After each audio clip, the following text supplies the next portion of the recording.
At the beginning of the new academic year, this is our first major grand rounds for the year, and on behalf of Dr. Anand, as the Chief of Gastroenterology, it's a personal pleasure and privilege to welcome Dr. Patrick Basu to our grand rounds this morning. Dr. Basu is an associate clinical professor at the Cornell Weill Medical College and has a number of other academic positions at a number of other institutions in New York. Dr. Basu had quite a traumatic journey courtesy of Delta and came in at 2 a.m. in the morning, and he's still bright-eyed and wide awake this morning, which I'm thoroughly impressed. He was already by 7 already ready to come over and do his grand rounds. Dr. Basu did his training both in India and in the UK, and then subsequently did his fellowship in hepatology and transplantation, as well as in gastroenterology, both in New York, as well as in a number of other institutions, including with the late Dame Sheila Sherlock, who's a legend in hepatology in the world, as well as here at Mass General. Dr. Basu's published extensively. His CV is 125 pages long, and I would probably spend the hour just describing that. But he researches extensively, he teaches, he's a master clinician, he publishes, he presents in meetings all over the world. And he, in addition to all his professional skills, he's also a poet. He's written 2 books on poetry, which are published and available on Amazon. He's actually a movie writer, so he's written a number of scripts for films which have gone on to develop films, and so I learned a little bit about filmmaking and how scripts are done through him and chatting with him. So he's an extremely multifaceted, talented individual. But we got him here this morning to speak about fatty liver disease, and so without further ado, it's a personal pleasure to welcome Pat Basu. I'm on, mic is on? Okay, yeah. Thank you very much for coming, and well, it wasn't a trauma, this is life. I have something to confess, actually. When I came to Mass General a long time ago, I came to Worcester, Massachusetts that time. It was that time a winter. It was a horrendous snow. And so I was stopped in that snowy evening, and I realized that I have miles to go before I sleep. I have miles to go before I sleep. That was Robert Frost, right? So, but the topic is very, very tantalizing, and that's all over the world, which is fatty liver disease. For the interest of time, I'm going to cut off and switch off and run by many slides, which not really. And it's my disclosure. I sit on these advisory committee boards and professional talks and promotional talks. But I will present few materials not have been published, approved yet by FDA. I'm going to switch over more, but there are something compelling evidence to see the future. So this is a picture of fatty liver. This fatty liver is unique, and this fatty liver was actually in utero. The disease, all these spectrum of fatty livers, which I show you, here is actually called NAFL, which on the top today talking, non-alcoholic fatty liver. When you have alcohol, which is 80 to 90 grams, which is a binge drink, you develop immediately fatty liver, which is called alcoholic fatty liver disease. But then in this country, not only there's 22 million people have alcohol abuses and 75,000 people die from alcohol injuries. So this is alcohol and fat together, both we call baffled, which is a baffling situation. We don't know what it is. But it's not my term, by Vijay Shah in the clinic. And this is my term, it's called NAFL, which is miscellaneous fatty liver disease. And what is this exactly? A rare disease called lysosomal acid lipase deficiency, or CESD, cholesterol ester storage disease. And these liver is, look at this, absolutely fat, soft, and this is the human foie gras. You just touch it and you see the grease coming out. So this is actually liver. People die. They have fatty liver in utero like this when they come out. This is called, described by Professor Woolman, called Woolman syndrome. And this is not too rare, but we have a drug now in Massachusetts to replace with this lysosome. So the pathophysiology and spectrum, obesity and its cause, at the end of the spectrum, multi-genes available, and of course we find and unfold the genes, polymorphisms and phenotypes. Insulin insensitivity, now we call it resistance. That's not the real term. Insensitivity is a better term, and deranged intracellular free fatty acid homeostasis. That's the whole shuttle we talk about. Discovery of signals, many signals and pathways on glycogenesis, and associate or overlap with cholesterol. I just showed you the huge thing. Why I'm interested? Because we sent over 300 or 400 samples, dry blood, and we found out this disease is homozygous and heterozygous all over America, even black populations and Hispanic populations. That's my special interest. So now fatty liver is complex and very, very heterogeneous. This is the entire obesity complex, multifactorial. We'll see about the factors, particularly global epidemics. It's all over. obesity is in China, in Bangladesh, in certain parts of Africa, even in Ethiopia. It's really interesting to see. And of course, I'll show you the map, the map of obesity.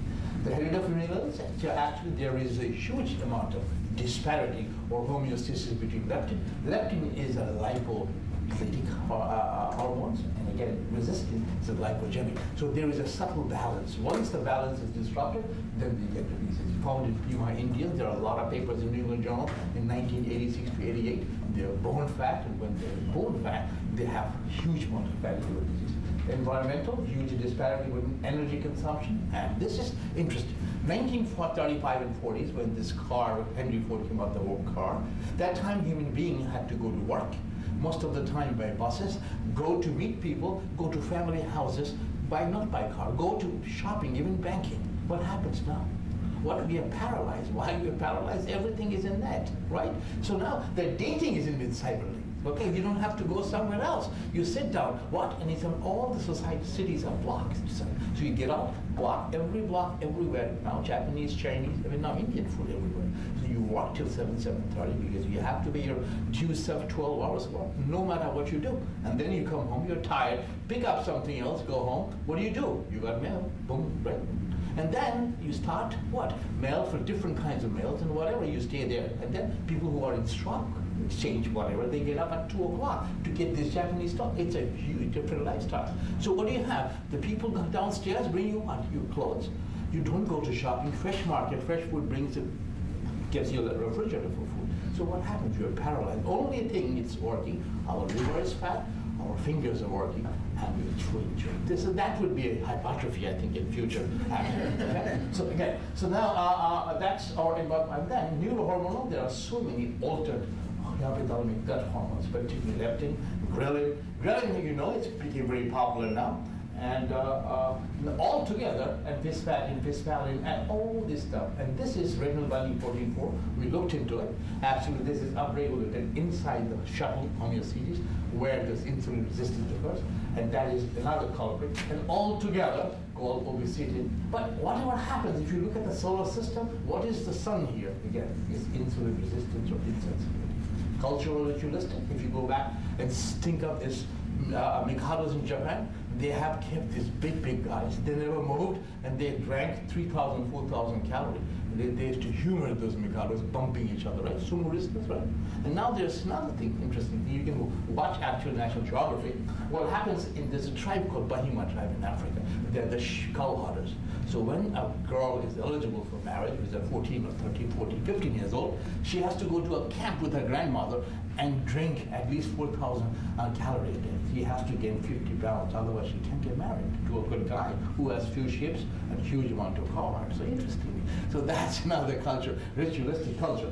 Now it goes into metabolic syndrome. We all know Cushing diabetes and acromegaly, paramegaly. There are other two, but that's simple. This is the map. And this map, you can see interestingly, this is over obesity, this is 30% on gray. So what is gray? Alaska.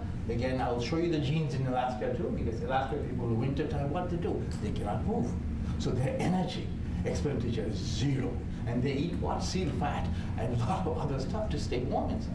Number one. Number two, okay, and now you can see the Central America part, the Mexico, Honduras, Nicaragua, besides their consumption of food, it's a gene, I'll show it to you. And then after that, these South Americans, because South Americans fat also affected by gene, and the rest, here data is not really available, but more of this developed country. Nowadays, the latest paper showed the maximum fat actually in the liver, in the BMI of 25 to 6, 25 to 28, it's this Arabian Peninsula. And Avijit Chaudhary looked into in Bengal, without non-diabetic people, the BMI of 24, they have fat. So now comes up to, besides heterogeneity, not only food and exercise, we have something else cooking there.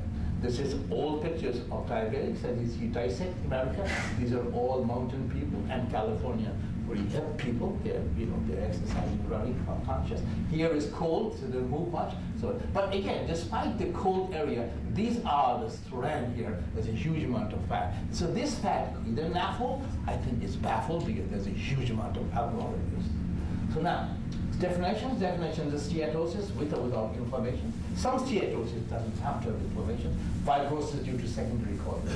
Again comes out, insulin resistance or insensitivity, hyperlipidemia, TPN inductions, drugs. There are so many drugs, particularly in your board question, maybe internal medicine. This is the drug coming in with atrial fibrillations, and this is the drug coming in. It's a GI board question actually after breast surgery. So tamoxifen and amiodarone has a significant impact on fatty liver disease. This is acute fatty liver pregnancy and other storage disease of lipodystrophy. And again, the huge culprit is alcohol, and that's my favorite word now, lysosomal acid lipase deficiency. 55 million people, maybe more, 15 million with NASH, and about 100% undergoes bariatric surgery. I think about 3% of children, 52% obese children. The obesity in children is a huge thing now. The pediatric obesity, huge population. Why? Because parents are scared. I don't know how old are you? My time, we all got out and played ball and soccer and whatever outside. And nowadays, you come home, you watch cartoon, and then what you see, the huge amount of advertisements of all kinds of food, right? And then you stay home because everybody's scared and whatever, and after school. So in this case, again, we are arrested, paralyzed our external activities, particularly muscular activity, and moving our insulin. So now, and healthy blood donors, asymptomatic, they have also 90% high ALT as fat, and 3%, again, lean populations have normal liver fat.